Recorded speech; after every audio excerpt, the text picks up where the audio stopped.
Hello प्यारे बच्चों, आज हम हिंदी व्याकरण का अगला पाठ लिंग पढ़ेंगे, जिसे हम इंग्लिश में जेंडर बोलते हैं। चलिए स्टार्ट करते हैं। चित्रों के नीचे लिखे वाक्यों को पढ़िए और उनके अंतर को समझिए। जैसे पहले चित्र में लड़का पढ़ रहा है और दूसरे चित्र में लड़की पढ़ रही है।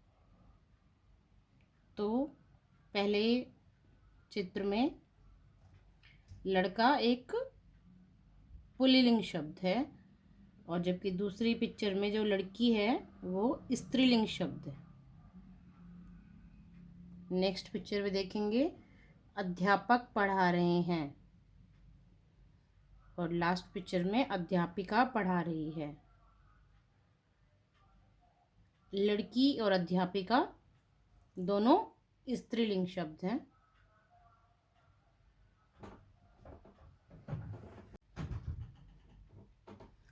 ऊपर दिए गए वाक्यों को पढ़ने से यह स्पष्ट है कि प्राणी दो तरह के होते हैं, स्त्री और पुरुष।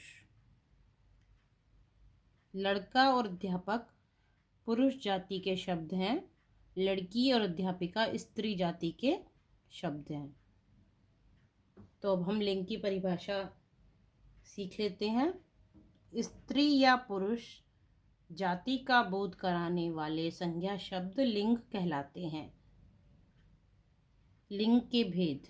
लिंग के दो भेद होते हैं, पुल्लिंग तथा स्त्रीलिंग।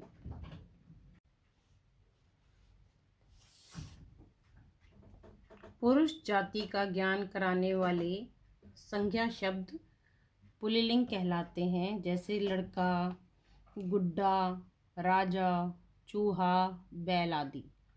जैसे कि लड़का पार्क में खेल रहा है। रहा है, इसका मतलब वो पुल्लिंग शब्द है। राजा बाग में टहल रहा है, तो ये एक पुल्लिंग शब्द है। स्त्री जाति का ज्ञान कराने वाले संज्ञा शब्द स्त्रीलिंग कहलाते हैं, जैसे लड़की, गुड़िया, रानी, चूहिया, गाय आदि। जैसे कि अगर हम इनके वाक्य बनाएं, लड़की गुड़िया से खेल रही है, तो जहाँ पे हमारे शब्द जैसे रही है, जाती है, इस तरह के शब्द यूज होते हैं, तो हम उन्हें स्त्रीलिंग शब्द कहते हैं।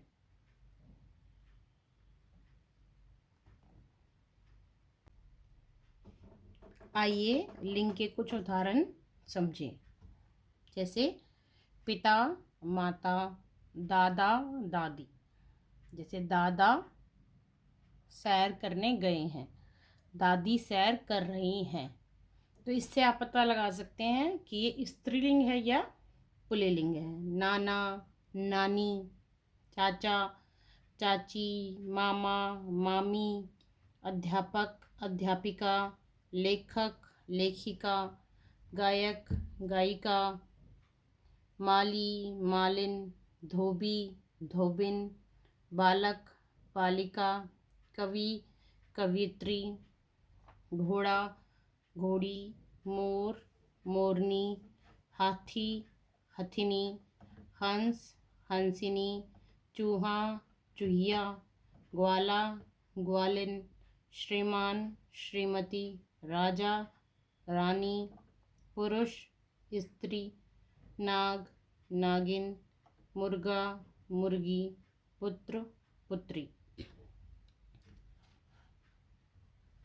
कुछ शब्द पुल्लिंग और स्त्रीलिंग में एक समान होते हैं, जैसे राष्ट्रपति, प्रधानमंत्री, राजदूत, सैनिक, कुलपति, अफसर। जैसे कि आज भारत के राजदूत पाकिस्तान के राजदूत से मिलेंगे। चाहे हमारे राजदूत का कोई भी लिंग हो, समान हमेशा, वाक्य हमेशा समान ही रहेगा।